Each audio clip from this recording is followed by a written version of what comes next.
Good evening, everyone.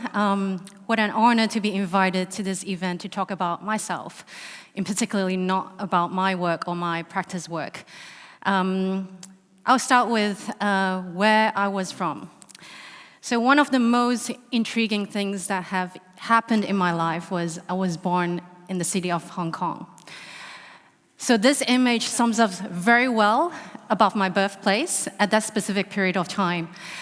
You can see the mountains, you can see the high-rises, you can see the airport right in the middle of the city center, and also those clustered buildings with illegal extensions and very cramped, small living spaces. This is Hong Kong. And this is the city which captivates all types of senses. And I'm very honored to be raised in this particular unique environment. And it actually shapes the way how I live, how I think as a person. So who am I exactly? It traced back to my family roots, and this is a genealogy that recently my parents have restored it. A very valuable piece of work for my family. So my family traced back to 1,000 years ago in the Song Dynasty, which I've never met those people. But the earliest memory of my family was actually my grandparents, who's in the first white square, rectangle, and also my parents' generation. So these are my grandparents. They look a little bit ancient because they were born in the late 18th century, where my grandma still have this shaved forehead and long ponytail, which my husband joked about it. But this is actually the scene of living at that time in Hong Kong. They were living in the colonial period of time by the British, and also they survived from the World War II when the Japanese attacked Hong Kong. So my grandparents was only allowed to live in certain districts in Hong Kong, so they chose to live in the Western District by the harbor. They started a business on grocery, which they had 2 fleets to export and import goods between Hong Kong and Macau. This business doesn't really bring a lot of profits, but just good enough to survive a living. They are very humble, very hardworking, and at the same time, they got a lot of respect from the community. So I think I got this foundation of family value from my grandparents since then. And that's very important, how to shape the way I am to my own family as well. So my parents, back in the early 20s, they are quite rebellious, let's say. They just bought a single ticket to UK because they don't have any educational opportunity in Hong Kong. So they just bought the ticket, fly to UK, and study in UK for a few good years. That was the moment that they stepped out of their comfort zone, which they need to live in a new environment, new language. I mean, they speak English, but not the way how we speak in Hong Kong, for sure. The people are new, the environment is new. So I think I got this courage from them for how I lived my life afterwards. This is my elder sister and me. We were born in the age when Hong Kong was the era where it became an international city. We were living in this dot, this white dot, on 15th floor. And surrounding by us are 60 homogeneous residential buildings, which are exactly the same. You cannot recognize your own building sometimes. And there are 30,000 inhabitants living in this city. Compared to where my husband came from, he was brought up in a village in Nijverdal in Holland, living next to the cows, living next to the farmland. And compared to this, space to us is a scarcity and is also a luxury. Walking is a way of living for me as a honkies. When you walk through the street on the ground floor, there's a lot of things happening, bustling, and so many cars passing by you. The streets are alive. And the second image is my high school within the concrete jungle. And the most intriguing streets, and actually not street, the walking route for me in Hong Kong is this outdoor escalator. One of the longest outdoor escalator in Hong Kong. It cut through one part of Hong Kong, linking the harborfront to the mid-levels. Is totally a different way of how you see a city. You look up, you look down, there's so many things happening. It's basically a living museum to me as a childhood. I guess architecture has unconsciously become part of my life at a very young age. This is Hopewell Center. Many of you might not know about it, but apparently it's one of the tallest buildings in the 80s in Hong Kong. I pass through this building every single day to go to my school. I need to take the escalator on the ground floor, go up to the lift to 17th floor to a landing platform, and still need to walk up a slope to get to my school. So it's an inevitable way of living that you have to go through escalator, need to go through a tower in Hong Kong. We always need to climb up. And Jardin House is one of the modern architecture pieces in Hong Kong, with striking circular windows overlooking the whole Hong Kong harbor. Beautiful piece of architecture where only high-power bankers will live there. This is the diversity of architecture is happening in Hong Kong. A few streets down the road, you will see these small street stores, smaller than 2 square meters, but has everything to run a business. That's the diversity of architecture that inspired me. And lastly, which is HSBC Headquarters. I often went with my parents to go to the bank because they need to do some banking business. And something very different to me, which I don't understand what was architecture about, and it looks so different to my parents' cubicle office spaces. It's so vast, it's so open, there's high ceiling, there's this big atrium. It's very different and new to me. Even nowadays, it's still a very visionary piece of architecture to me. But the best thing is the ground floor. It frees up the whole space for public commuters. It's like a shortcut through a building. And also in the weekend, you see all these domestic helpers gather in this space as a weekend gathering area. I mean, you cannot find this sort of architecture in such an expensive location and provide it for all the public. Drawing is one of my pastimes. Back in Hong Kong in my high school, I was one of the gifted students who can draw and who can create.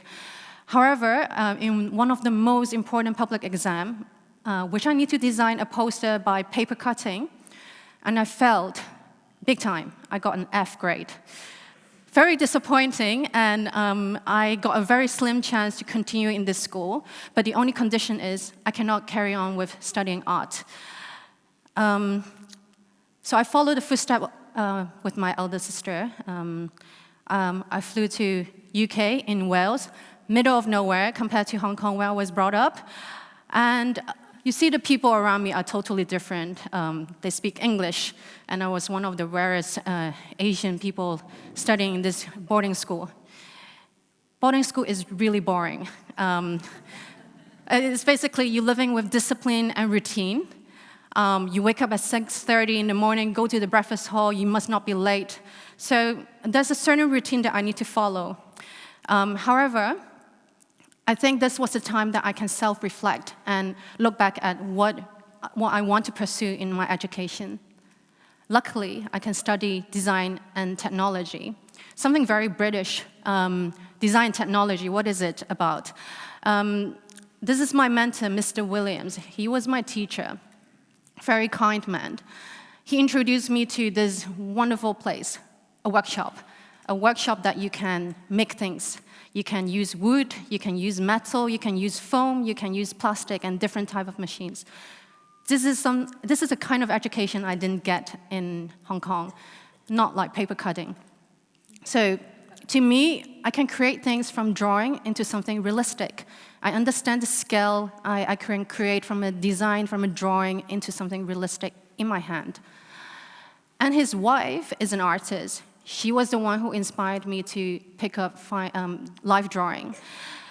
I don't want to be a Picasso or become a famous artist because I know I cannot be.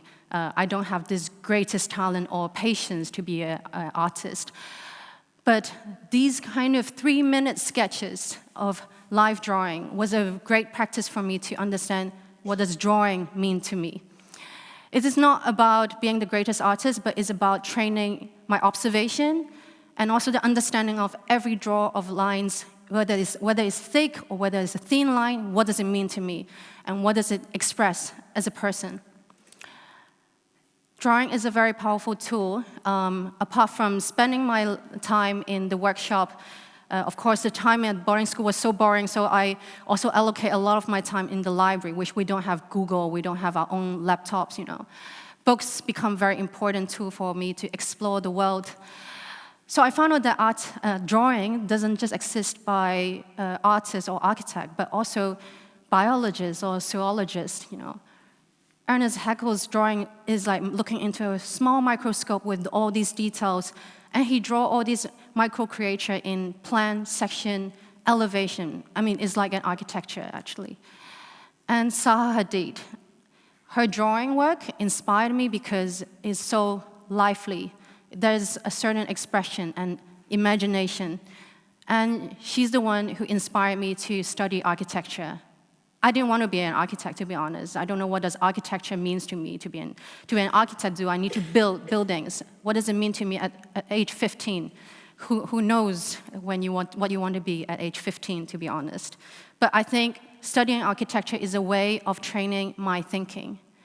And also Bernard Sumi's Manhattan transcript was a very important work to me in the later stage of my education. Crisis. When there's crisis, there's opportunity.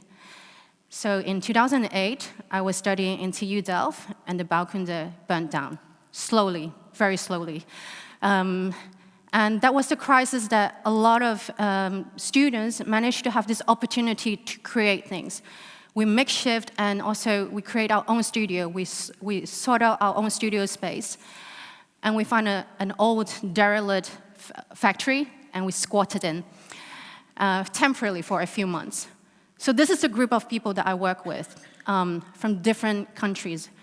There's Turkish, there's Italians, there's a few Dutch, not a lot. There's Iranians, there's Chinese. I mean, this is a vibrant atmosphere that I had. And everyone critiques each other in a very mutual competition way. And that really inspired me. I don't want to be settled with comfortable critics. Havana. A totally different world to where I was born, where I was raised. At that time, it was the communistic influence by Fidel Castro.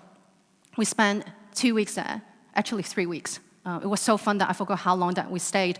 That was me in the foreground and my husband at the background. I was so intrigued about how communistic society control would shape the way how people behave. Let me explain a little bit more. So when I was there doing my mapping research, I found out people are standing in very random locations in different public spaces. They're actually hitchhiking. Hitchhiking sounds to everyone is a little bit, let's say, an informal way of travel, not like buying a ticket for the bus or your metro. But this is the way how people travel to work, to school, or to home. And that really intrigued me. Like, how does this informal and invisible social behavior form organically? And you can't find any stop sign where people really stand in order to get the chance to hitchhike back home. And I followed them. It was a way, Havana was a new city to me, a strange city for me, but I follow all the hitchhikers around Havana. And that's the time when I create my own way of expression, when I created my own drawings influenced by Bernard Sumi. At that time, you are just so drawn into this drawing work and incorporate time, space, and human behavior in it. And of course, using models to create my first architecture. The second crisis I encountered was right after my graduation in 2009. There was this credit crunch. Foster and Partners redundant 300 staffs, and then they recruit the new staffs. It was a very tough environment, especially when I was young and inexperienced, and at the same time need to meet high demands of production. My immediate boss came over to me one day by my desk and did a sketch. This was not his sketch, but quite similar to this. And he said, "Know who butters your bread." And that makes me really stressed. And what does it mean, you know? And when I look back now, it's actually a negative motivation for me to leave this quote behind me and sort for a career that belongs to me. working at Foster, like working in many other architecture practice, you can meet so many types of people from different culture, different backgrounds, architects who have very experienced from all sorts of walk of life. And I have the privilege to work on 2 key landmark projects in London, or some complex buildings like Ministry of Defense in France. I mean, it's so intense, and the inspiration from this practice is immense. However, there was an Asian saying in my culture: to grind an iron column into a fine needle, it takes a lot of time. And that's what I felt when I was working at Foster. Norman Foster is a visionary. He produced good design, quality design through time and a lot of manpower. And at that time, I felt that I was still young, and I'm still young, of course, but I want to get out of this nutshell, and I want to see more, I want to experience more as an architect. So my partner of life and work, Ruben, and I, which at that time we sat back to each other, we decided to leave Foster, and we venture out to Beijing. And that reminds me of the venture that my parents did when they flew to London. Beijing at that moment is and was experiencing a momentum of architecture, emerging architecture happening. We arrived at the Foster's airport. We saw OMA, CCTV, there's Zaha Hadid work, there's Kangol Kuma works. It's an amazing city, but at the same time, there's this contrast where we were living in the city center, in the low rise of courtyard houses called hutong. This contrast of urban development, but the history is still carry on, really fascinated us. We were thirsty of trying something new. There are some amazing architects in China, actually, which they don't publish a lot internationally. And this is one of them. They are called Urbanist Architecture. They are one of the leading architects in China, and I worked briefly with them when I arrived in Beijing. And they basically, they are very sensitive with the urban context, and they refer back to this very traditional way of communal residential compound, which housed 800 people. Circular building, we call it tulo, is like an earth building. This sense of community and communal spaces, they replicate and translated this idea into the social housing in the city in Guangzhou. I love this kind of architecture, and I hope that we are actually doing this in our practice. Although I cannot show our practice work, but I want to show you the context, the environments that has been inspiring me and my practice for the last 6 years. This is one of the locations of our project. It's in the middle of nowhere. It's in a rural area, 300 kilometers of organic farming. The client gave us the liberty to choose the site, and we can reinterpret the brief. And the result is we designed an education center for the kids from the city to come here and to learn what is nature and what is organic farming. This image, perhaps you might have seen it quite a lot, the very typical image of China. A lot of these fourth-tier cities underwent this rapid urbanization, which cookie-cutting houses, like cookie-cutting residential towers built over the whole city. And we got this chance to talk to the client, and also throughout like 1 year of time, very exhausting, but very rewarding. We talked to the local government and all different sorts of stakeholders on this project. And we told them, hey, preserve some of these factories. They are still in good condition. These are your heritage for your city. And at the end, we transformed some of these factories into public facilities for the community. Last but not least, this sort of urban, dense environment in many cities in China is constantly changing. This environment is constantly changing and very challenging. And also the policies are also changing. These are the challenges and also inspiration for our practice and myself to ask what kind of architecture we are creating at the moment, especially as a young architect. And the scale of the influence after you design and build an architecture project. What does it mean to other people? To be continued, but this is my journey, and this is the journey that has been inspired me to the work that I have been doing in Superimpose Architecture with these two Dutch guys, Ruben and Ben. And thank you very much. Thank you, Carolyn. Thank you. For the nice presentation. Do you want some water? I'm good. You're good? I'm good. Okay. Thank you. It's very nice to see your path and to see or to feel the difference between the upbringing of your partner and your upbringing, which is so different. Yeah.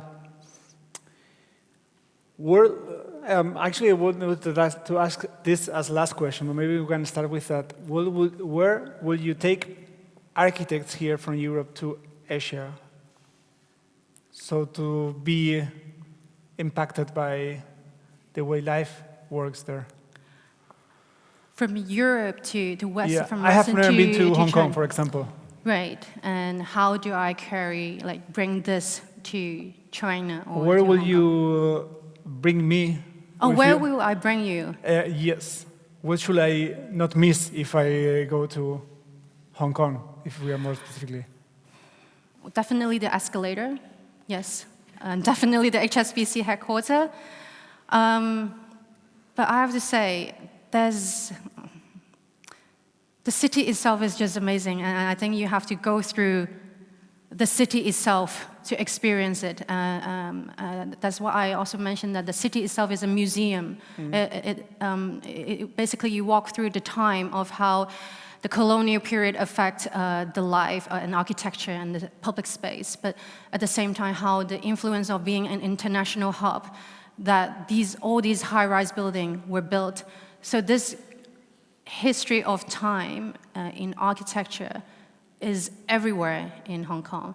But I think for the first experience, I would go to the escalator, because it basically you cut through the harbor, which the harbor was actually far backwards, because Hong Kong, a lot of the land is reclaimed land. And from the harbor up to the mid-levels, there's many side streets, like Hollywood Road, which has a temple, a very mini temple, while there's also a hair salon right next door. So there's so much things happening along this escalator, which I would recommend you to go. Yeah, that would be super interesting. You also started talking about the courage of your parents. What achievement has taken your greatest effort? I think the greatest effort is to start a business with two Dutch guys. Because of the business or because of the Dutch guys? Both. And also in an environment that I was not familiar with, and I'm still not totally familiar with. I think that Hong Kong still has a different to mainland China in terms of the business, how it's being run, and also how architecture is being interpreted. But at the same time, working with two Dutch guys is a lot of effort. Especially Dutch people are so straightforward. And while I'm a very, let's say, I'm less outspoken compared to the Dutch. And Dutch goes for the bold and directness, which sometimes I get very offended. But I think my patience kind of earned the ill, and we managed to bite through the hard time to start the business, especially the first 2 years' time. And was it helpful to have to be before at Foster's to see how a business, because that must be a machine in terms of business? Yes, working with 800 people in that office is massive. It's like a factory. You need to be so efficient. You need to make sure what you were doing would not affect the person who is going to pick up your job. And yeah, the business part, how to run a successful business as an architect is also an art to learn.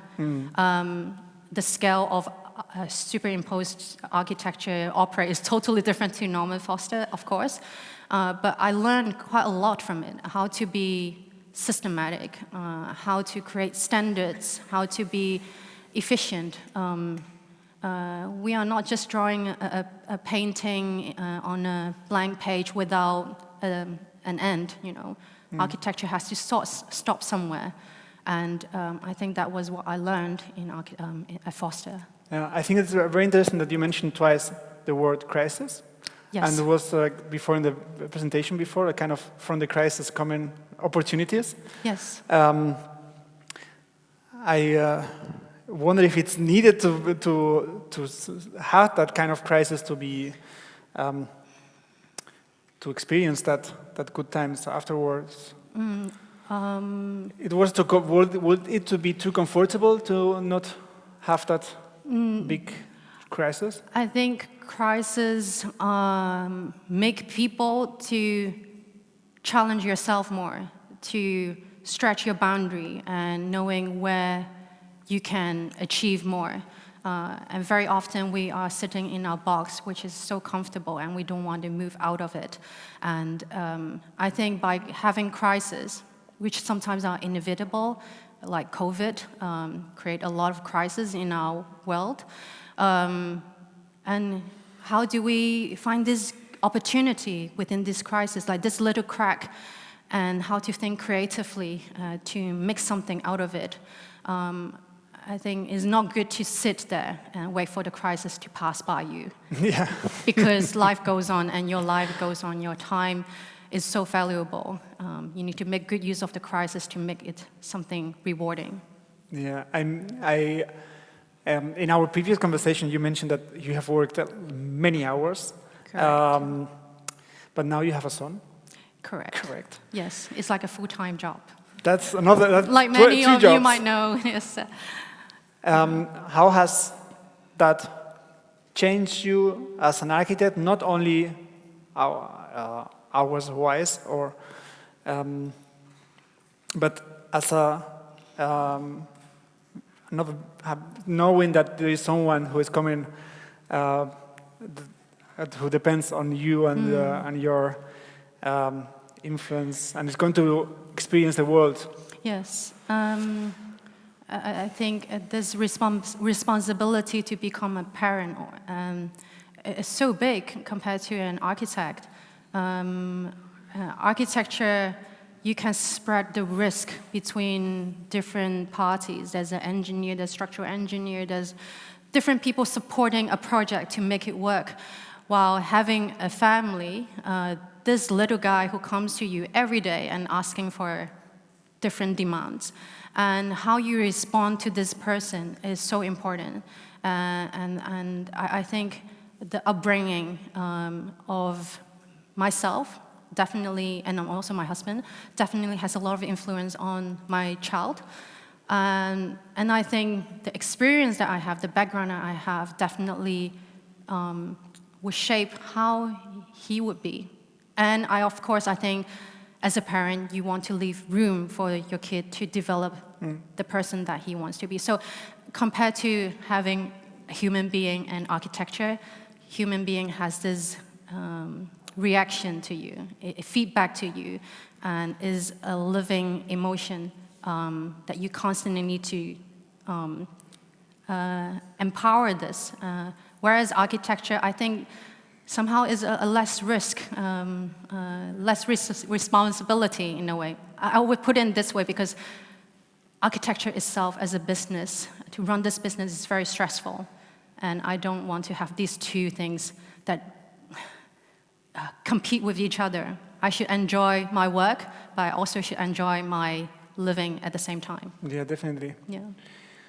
So I guess the balancing professional and private life has become more clear. Definitely. Since yes. then.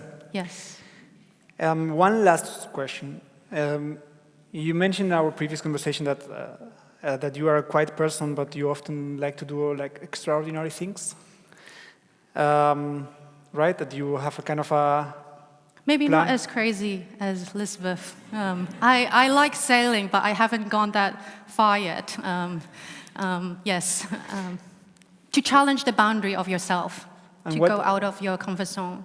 What would be one of the last things that you have done in that way? It was a sailing trip, actually. It was before COVID. So me and my husband decided that every year we should do something to develop ourselves, to get out of this architecture world. We tried sailing, and we booked a trip in Thailand. And I ended up in a boat, a very small boat with 4 guys and no shower. How many of them were Dutch? One, one Dutch and 3 English guys. We've tried to give constantly speaking English humor. And one is almost blind because he has very heavy prescription and he lost his glasses during the trip. So it was a chaos, basically. And shortly after we depart from the port, about 2 hours later, and I'm a beginner as a sailor, to be honest, and I have not much experience, but I love this freedom of being in the sea and open environment. You don't know what is going to come to you. And after 2 hours, my teacher said, okay, guys, you need to go up to the deck and start putting up the sails. And we were like, okay, yeah, let's do that. And all in a sudden, within a split second, heavy rain. And my teacher said, you're going to hold onto the wheels to steer. And I did not know what is coming. And then after 1 minute, the whole boat kind of tipped. Of course, the boat doesn't tip. And I was holding it, and there's all the rain washing my face for at least, I don't know, half an hour. And that was the trip that me and my husband went, and I thought I was gonna die. But luckily I didn't. And that was an experience. We put architecture aside, and we don't have reception, we don't have computers with us.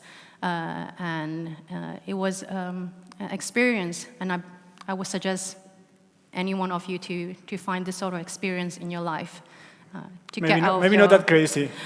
I don't know if it's Or not crazy that or risky. not. Yeah, I don't yeah. know if it's crazy or not, but definitely it's crazy for me. I don't know what I was going to do on that boat. Yeah. That's really nice. Thank you, Carolyn, for the nice Thank you. presentation and the conversation. Thank you a lot.